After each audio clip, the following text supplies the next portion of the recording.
نحمده ونصلي على رسوله الكريم. محترم مسلمانانو، نن زستاو سره په یو ناشنا او عجیبه ټاپک باندې څو خبرې کوم، او هغه دا ده چې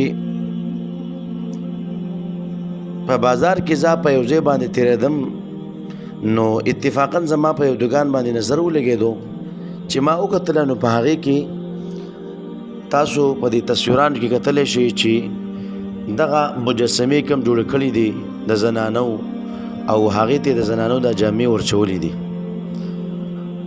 نو تاسو په دې تصویر کې په خپله وګورئ د زنانه هغه خاص اندام چې هغې ته کتل نامناسب هم دي او شرعاً هم هغه ناجایز او حرام دي.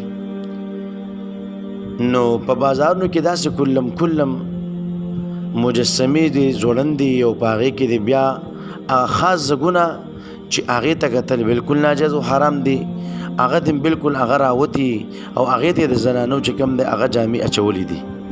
نو محترمو، زه وایم چې زمونږ هغه غیرت چرته لاړو، زمونږ هغه پښتو چرته لاړه، زمونږ هغه شریعت او اسلام چرته لاړو.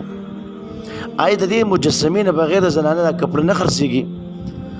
او بالفرض و تقدیر کې مجسمه هم شي خیر دی، نو آیا د دې مجسمې که په دې کې دا نه وي، د دې نه بغیر هم دا نه خرڅېږي؟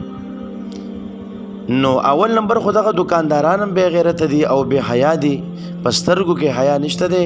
کور چې کوم د هغه لور او خور او مور دا به نه پېژني، ځکه چې کوم د هغوی دغه مجسمې ځوړندې کړي او په دې کې د زنانه را خاص اندام راوتی.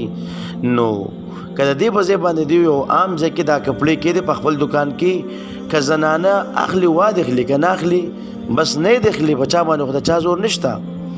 نو داسې بې حیا کار کول او داسې کلم چې کوم د مجسمې ځوړندول او د هغې بیا دغه حال چې کوم تاسو ته ښکاري، نو یقینا دا ډېر د بې غیرتۍ او دا بې شرمۍ چې کوم د هغه خبره ده چې انسان کې هغه شرم نه وي او دغه رنګې په هغې کې هغه غیرت نه وي، نو بیا چې کوم د هغه داسې کار کولی شي. نو زما دغه درخواست دی چې کم دکانداران دي او کم هغه د دې کپړو خرڅونکي دي، نو که هغوی د دغې نه بغیر کپړې خرڅوي دا هم خرڅېږي. یوازې دا نه چې تا دغې تا اچولي او داسې د بې غیرتۍ کار دې کړی، د دې نه بغیر هم دا کار کیدی شي. نو داسې کار کول چې کوم دی یقینا دا ډېر ظلم دی، زیاتې دی او د غیرت نه خلاف کار دی، د شریعت نه خلاف کار دی. نو الله رب عزت دې په موږ کې غیرت پیدا کړي، الله رب عزت دې په موږ کې حیا پیدا کړي، الله رب عزت دې موږ د بې شرمۍ نه وساتي. وما علینا الا البلاغ.